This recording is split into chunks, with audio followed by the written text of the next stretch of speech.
Hey everybody, welcome to Breakfast All Day. Another week passed by, and we are here. Matt, Christy, Alonso, with another roundup of news and stuff that's happening. Hello, how's it going? We begin with sad news because people keep dying. Yes, it's been a week for it. Yes, legends. I mean, all in their 80s. But Larry McMurtry, we learned, just died today. Legendary author, Oscar-winning screenwriter of Brokeback Mountain alongside Diana Ossana. He wrote the novels that inspired Last Picture Show and Terms of Endearment and Lonesome Dove. I mean, just very much a vibe and an ethos of the American West, but not in a way that celebrated it in a traditional manner. Very much examining what those archetypes mean and lived kind of a legendary life too. Yeah, like, also like a legendary bookseller. He had a bookstore. Yeah, had a bookstore in New York City originally, and then later in Texas, in this small town where he lived that was gigantic. I think several years ago, he wound up auctioning off about 3/4 of it because it was just unwieldily large. But yeah, he was always very committed to the printed word and a very prolific writer. And I've gotten to know Diana Ossana over the years. She spoke to my class at Chapman a couple of times, and I did a Q&A with her one time at the Arrow, and she talked about, they did a lot of writing assignments for stuff that we'll never see. Like they would get pitched, screenplays that were sort of, adaptations of things or whatever that they wrote for hire. But yeah, like always a very busy guy. Have I ever told you all my Lonesome Dove story? No. I was reading Lonesome Dove on a trip with my father. We'd gone to like New Jersey for one of my nephew's baptisms. And, it's one of those books you get to like the last 200 pages and you can't put it down. So it's nighttime and my dad has gone to bed. And the only way that I can like have the light on or read this thing without disturbing him is to be in the bathroom. So I'm in the bathroom at a hotel in New Jersey reading the last 200 pages of Lonesome Dove and sobbing at the end of it because it's like such an incredibly moving finale. But like I will never forget that's how I finished reading that book.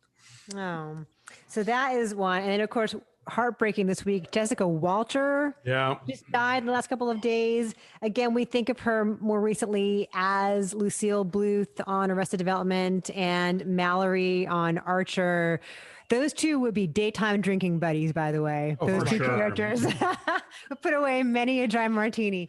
But just a long time character actress who found like just the perfect delivery, the perfect like way into a character every time that was distinct and memorable. Yeah, she was like a real TV staple for me growing up. Like, I think she was on like 4 different episodes of Murder, She Wrote, apparently, according to April Wolf. But like, she just would pop up and stuff. Memorably tried to kill Clint Eastwood in his directorial debut, Play Misty for Me, which was sort of a proto Fatal Attraction.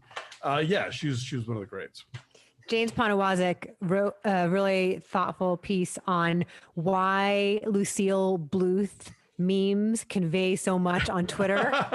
Like you can see the image from Arrested Development and not even have to like see the words on the bottom of it and know what she's trying to convey, whether it's like disgust or and good for her. Good for her. Just infinitely quotable. Yeah, Chris a Star War. Yeah, Chris and I were just quoting. I was telling him that we were watching the Tina Turner documentary, which we'll talk about later on. And so Chris and I just yesterday were saying, "I'll have the Ike and Tina tuna."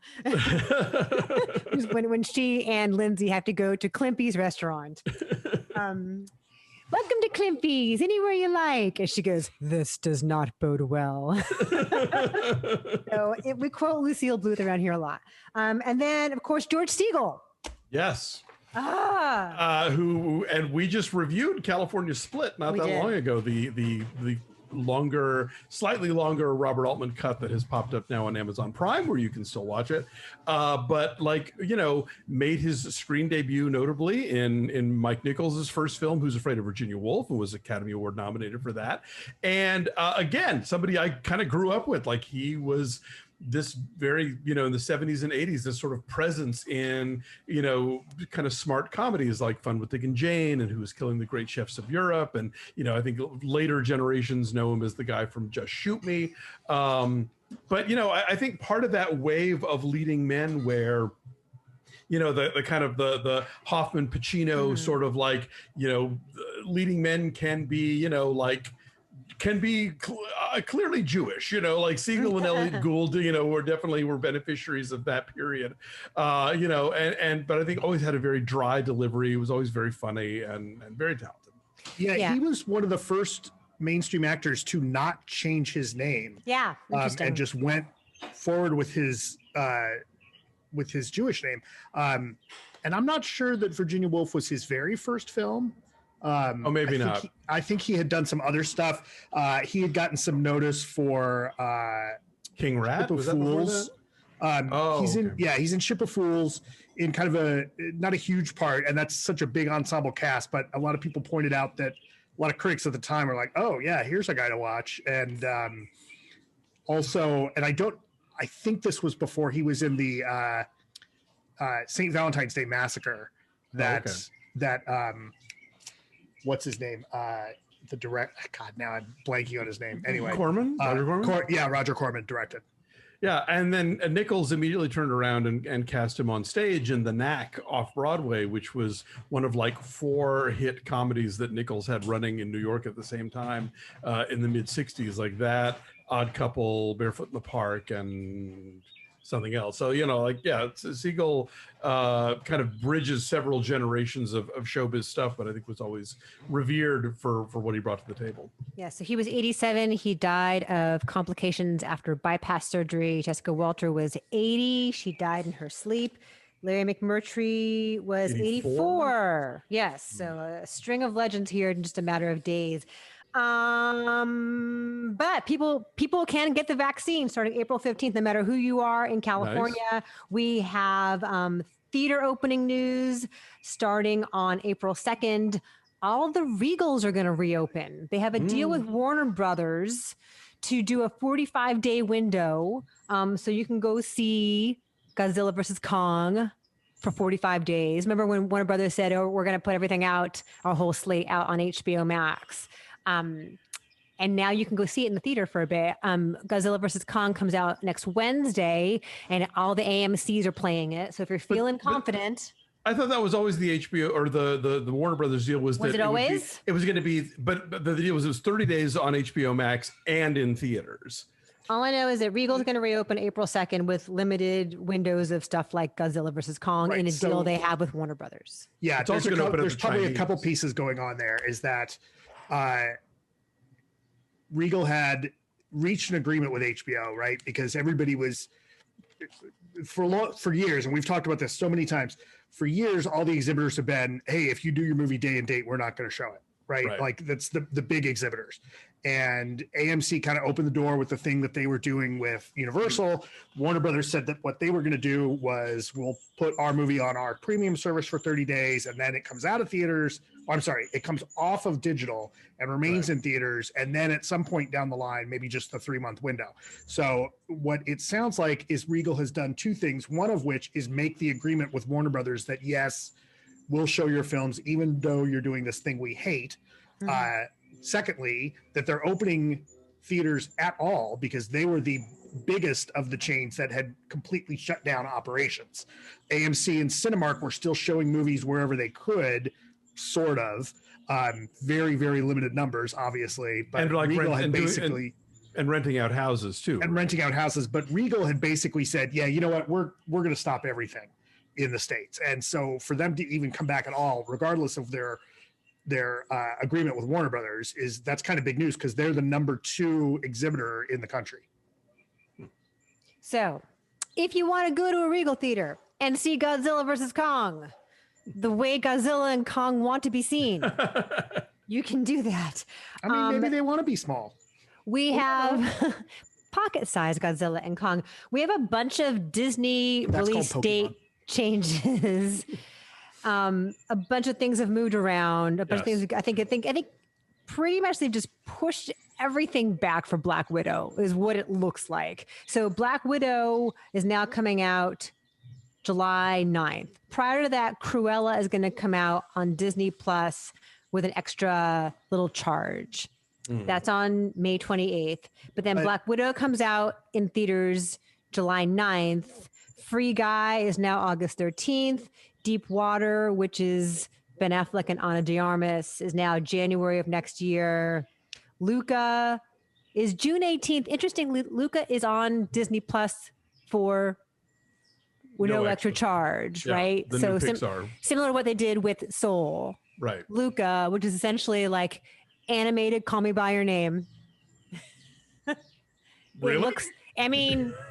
It's two guys who kind of fall in love with each other, but one of them is a sea creature. And they look just like Timothée Chalamet and Armie Hammer. And So it's called Me By Your Name. Luca. So it's Call Me By Your Name crossed with The Shape of Water. And it's called Luca. This cannot be. One of them eats people. What? And peaches. But this cannot be a coincidence. And Luca Guadagnino. They're in Italy. None of this is a coincidence. Anyway. And then speaking of Armie Hammer, Death on the Nile, which he has a very large role, has now been pushed from September of this year to February of 22. Yeah, I think because I'm sorry, I think the Fox titles, part of the deal that Disney had arranged for the existing Fox titles before they bought them was that they wouldn't get into the Disney Plus thing, that they would have to be, those had to open in theaters or something. Yeah, a couple of clarifications too. I want to make sure that we're just consistent on. So Black Widow will be on both Disney Plus and theaters at the same time. Yeah. And there will be a charge for Black Widow as well. Luca is going directly to Disney Plus and is not going to be in theaters. And some of the exhibitors are extremely upset about that particular one. Because they were like, that is a kids movie that will get families into the theaters, which is something that the AMCs and the Regals really need. This summer, for sure. This summer. So they're understandably pissed about that. The very quick response after that announcement from Disney was AMC and somebody else in an exhibition basically was like, what the fuck is Disney doing? Yeah. And I think AMC stock had dropped a little bit on that news, but there's so much, the AMC stock is also a little bit of the second wave of the GameStop shenanigans. There's all kinds of silliness going on with that. So anyway. Yes. So we have other theater openings and other things like that. Film Society at Lincoln Center. This is a very niche little item here for you guys. Reopens on April 16th. The new Amoeba Records and their new location opens on April 1st on Hollywood Boulevard, across from the Frolic Room, a great, fantastic dive bar, and across from the Pantages. So they had been on Sunset Boulevard, like Sunset and Vine. Sunset and Cahuenga, next to the ArcLight for a long time. Technically, Ivar, if we're going to be technical about it. So now they'll be by the W. Yes. But it's a huge space, and I think it's exciting for folks who, feel comfortable going and just like browsing and spending an entire afternoon in Amoeba. Not far from the Funko store. No. Anyone else having a feeling like any announcement for something opening up on April 1st is a little like... No, I think that would be cruel. Really? No pranks this year. It would just be too cruel. We've been through too much already, don't you think? I would hope. Yes. And then we have food news. I'm always down for food news. Food news, you get a free Krispy Kreme donut every day of the year, not just one time. If you want to go to Krispy Kreme every day of your life for the rest of 2021, you show your proof of being vaccinated, you get your free donut. And I found out also that if you go to a Staples, they will laminate your vaccine card for free. That's cool. So I'm going to go to Staples, get my laminated card, and then I'm going to Krispy Kreme to get my donut. Because you don't want to get grease on the card from the Krispy Kreme. No, right. What? I think it's going to last the rest of the year. You got to wave that thing around a lot. You want it laminated. I don't think I would go a single time to Krispy Kreme with my vaccination card. If I were closer to one, I'd be living there. But as it is, like if I happen to be by one, then maybe. But like the closest ones to me are like Burbank and Santa Monica, so those are not handy. Oh. Yeah, I mean, if there was one convenient, I mean, it's really smart, right? Because I think that I have to imagine a lot of people are going to go in for the one donut and then get a bunch. Well, that's we call this a loss leader. A loss leader. Yeah, and then there's that. I caught some tweets from some doctor reporter type person that was like, "This is not healthy," and it's like, okay, come on, like, I mean, it's not. It's one donut a day. Come on, like, right? Would you really eat a donut every day? I don't think a donut is an everyday food. I think a donut is a special occasion food. I mean, I have a place around the corner for me, and I go there maybe back when I would ever go there at all. It would be like once every other month or so. So no, I probably would not go to my way to eat a donut every day. But I don't think eating a donut every day is necessarily any worse for you than most things on this earth. And what if you walk there every day and back? Right, this is why nobody likes doctors. If it's uphill, if the Krispy Kreme is uphill. Both ways. Then you're burning enough calories to justify. You're not having the same glazed donut every day. Presumably, you can switch it up every day. Well, isn't it just that they give you a glazed donut? Glazed, I think you can't like personalize. I don't think you can get like a buckwheat donut or anything. No, I think you should be able to get like, I want a chocolate one today. Do some research and find out. Let us know. Anyway, find out. If you want to get a donut every day, I am not shaming you or in any way telling you. Get a goddamn donut every day. I'm not shaming you. I heard you were afraid to get a donut. We deserve a daily donut, frankly, at the very least. There are sometimes food. The other thing that grossed me out that I sent you guys is that Pepsi and Marshmallow Peeps have teamed up to make a soda, a Marshmallow Peep soda. And they didn't even call it Peepsy. Peepsy's just sitting right there. But the cans are really cute. They're like tiny, like pastel blue and yellow and pink cans. They're really sweet. Literally in every way. I don't even like actual Peeps. So like, I don't want Peep flavored anything, especially not s'mores though, or Smorps or Smeeps, depending on what you call them. But Pepsi is already, I think, too sweet. Like I'm a Coke guy if I'm going to have a soda. So the idea of like, oh, it's like Pepsi, but tastes more like these neon colored marshmallow things. Like, no, pass. I didn't even want the Peeps flavored creamer they trotted out a couple years ago. The other day when I was at the grocery store, I saw that they had like sour watermelon flavored Peeps. And I bought them for Nick because he likes any kind of like sour, gummy, anything. I'm like, ew, these look gross. I'll buy them for Nick. And so he bit into it and like it's green, like hot green, like fluorescent green and like hot pink on the inside. So when you bite into it, it looks like it's bleeding. And they were delicious. It's a very preppy candy, pink and green. They were super Lily Pulitzer kind of like Peeps. They were. We have some casting news. So they're doing this series on HBO. This is casting / sports news. So you fellas can feel free to tune out for 2 seconds, but they're doing a series on HBO. Adam McKay is like directing the first episode. And I think he's probably executive producer. And it's based on like the 1980s Lakers and Celtics. And so they've been announcing casting news and like drips and drabs here. And today we learned that Bo Burnham is going to play Larry Bird. Isn't Bo Burnham short? No, he's super fucking tall. He's like 6'6". Okay, then great. Then perfect. He's insanely tall. Okay, I've never been in a room with him. I don't know. I'll tell you what. Years ago, I have. David Morse would be great casting for Larry Bird.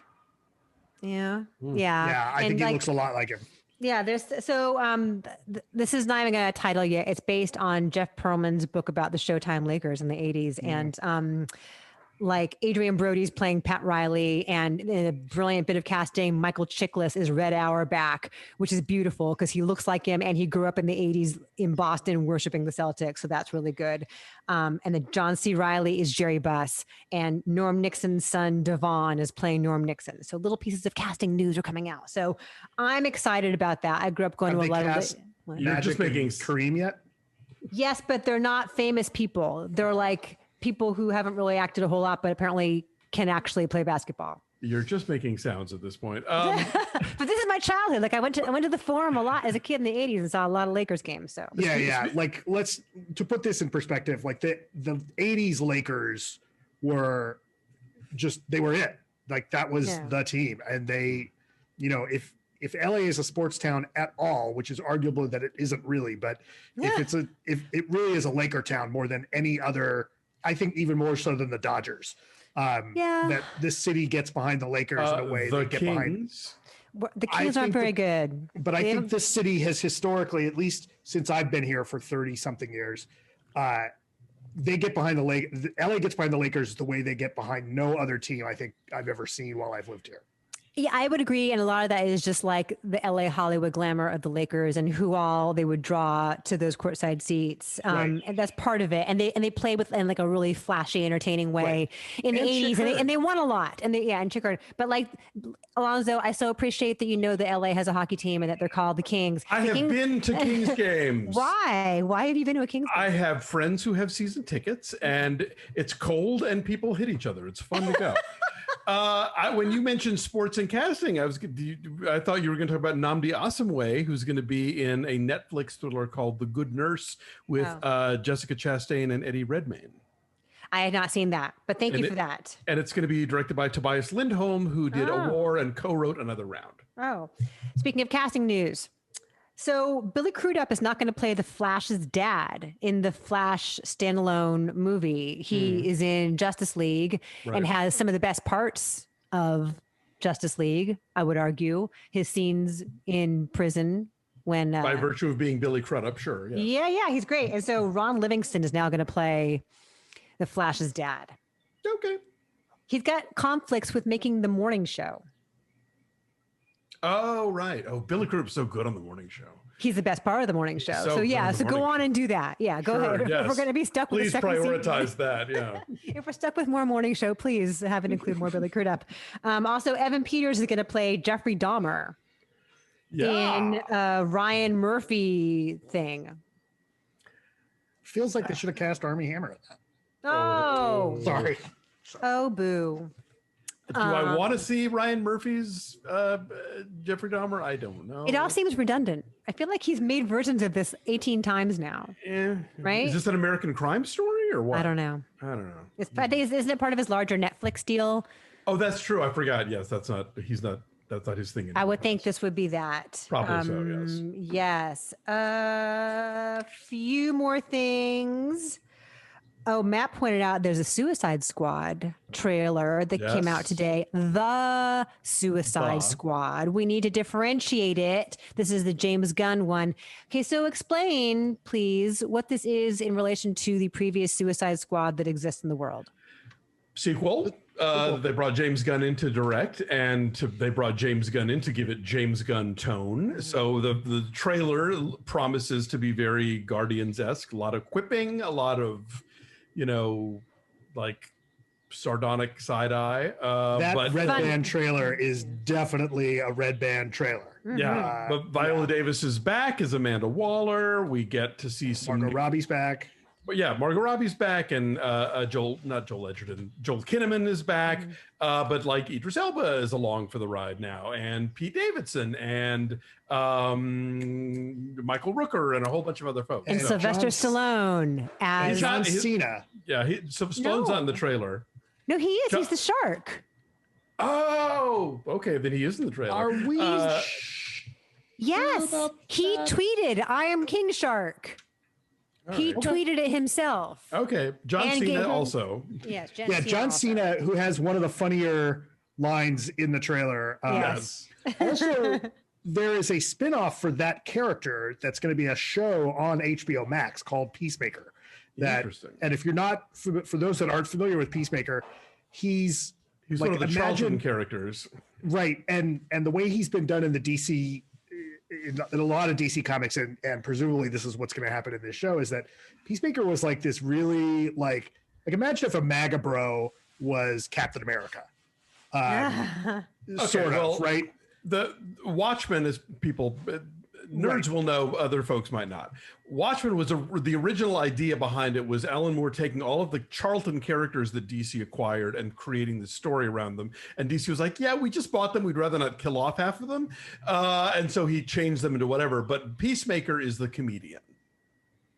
Okay. Right. And the other thing with Peacemaker is he gets in this place where he'll do anything to bring about world peace. And if that means killing people who stand in his way, then that's what he'll do. Doggone it. While we're talking about, go ahead. No, and there's a cameo at the end of this trailer that I got excited about, but it's really for the comic book people. I have that action figure. Okay. Because I even brought it up in talking about Justice League on Who Shot You this week, the Zack Snyder one, just because it is a Justice League big bad that we haven't seen on film yet, and now we're gonna.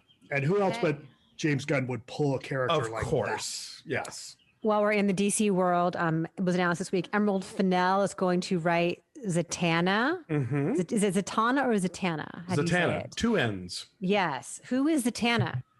Zatanna is a sorceress, daughter of Zatanna, who was a sorcerer, and her deal was that no. She's a wizard, right? Because she has a hat. There you go. Sorry. Yes. as Falcon would say, yes. Wizard has a hat. Wizard. Okay, fine. She's a wizard then. Her thing was she could make things happen. Her incantations were always spoken backwards. I don't know what that's going to look like on film. It was fun to read on text. And she was often a favorite of comics dudes just because she wore fishnets and tights. No. Well, I'm sure Emerald Fennell will. Yeah, exactly. I'm sure if she does it, it'll be in quotes, Yes. It's funny. I interviewed her this week for a thing that's going to go up on RogerEbert.com next week. And it was the day after she had won the Writers Guild Award for Promising Young Woman. And while we were on the phone with each other, the news broke that she was going to write Zatanna. So she is I've got you on the phone. I didn't know until I got off the phone with her. I'm like, oh, shoot, there's a thing I should have asked you about. So there is that. Do you guys see this weird story in the LA Times about Thomas Middleditch's involvement in this goth sex club? Yes, I did. I saw that it was a story. I didn't really dig into it because I just don't want to know. It's just more Thomas Middleditch weirdness. I guess there was behind Pig and Whistle on Hollywood Boulevard was some like secret area for this goth club called Cloak and Dagger. So wait, between the Pig and Whistle and the Egyptian Theater? I don't know. Oh, no, sorry. I'm thinking behind it. You're thinking of Cat and Fiddle? I'm thinking of Cat and the Fiddle. I've forgotten where everything is in Los Angeles. Cat and Fiddle was on Sunset and now is on Highland. But the Pig and Whistle is the one that's right by the Egyptian.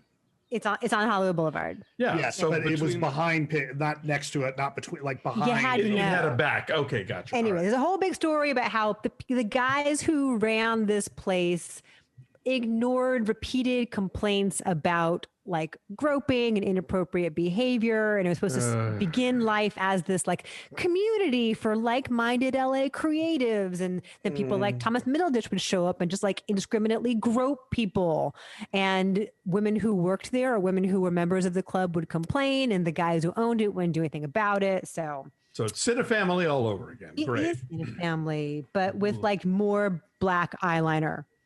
With more Susie and the Banshees playing in the background. Prince Harry is taking a job as an executive at a Silicon Valley startup called BetterUp, which is a mental health and coaching thing. So he is earning his keep, like he's earning a living like a regular guy, just like the rest of us. Yeah, with a lunch pail and everything. I'm sure. He checks in, he checks out. He does his 9 to 5. He's a busy guy. A couple more things. The luxury travel network Virtuoso will no longer list Trump hotels on its website. Okay. If you want to go there and order a Trump hotel, you cannot anymore. And Disney Plus this week we're talking about Falcon and the Winter Soldier on our Patreon. Disney Plus this week was bragging about how amazing its debut numbers were for the first episode of Falcon and the Winter Soldier, but like the best numbers ever of any Disney Plus series. And I'm like, what? Compared to Forky Asks a Question? Like, what? Well, and with no actual numbers, right? They're just like big numbers, but they didn't cite anything or like give any specifics. So yeah. Right, next week they're going to announce that everyone watched the second episode. Yeah, like streamers really need to, and people are calling for this, but it's like, don't piss up our leg if you're not going to say like this many million people watched in the first 24 hours or whatever. It's like Netflix and Disney Plus and Amazon and all these folks would be like, yes, big breaking. Like, how do we know? You gotta specify. Yes. One more thing, really fast. I want to talk about this. Oh, thank you so much. Chris is giving me more water for my tea. Chrissy Teigen left Twitter this week. Somebody who built a massive following, 13.7 million followers. I believe this is how she first met John Legend. I believe like he DM'd her because he thought she was hilarious.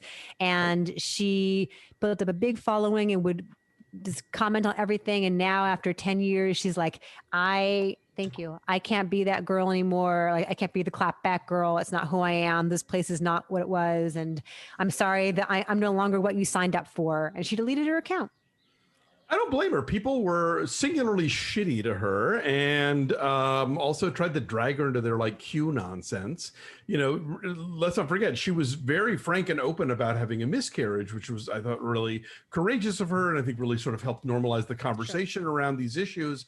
And of course, people were immediately like, oh, did you eat it? You know, it's like, go fuck yourselves. Well, that's Twitter. gross. You don't deserve Chrissy Teigen. That's gross. And then I guess she was like riding horses as like therapy, you know, to work through her sorrow, and people gave her shit for that, like, oh, it's a wealthy person's sport, and like this is tone deaf. And basically she, after being able to do no wrong for so long, all of a sudden the format turned on her and she was just getting shit left and right. And so she's like, I'm out of here.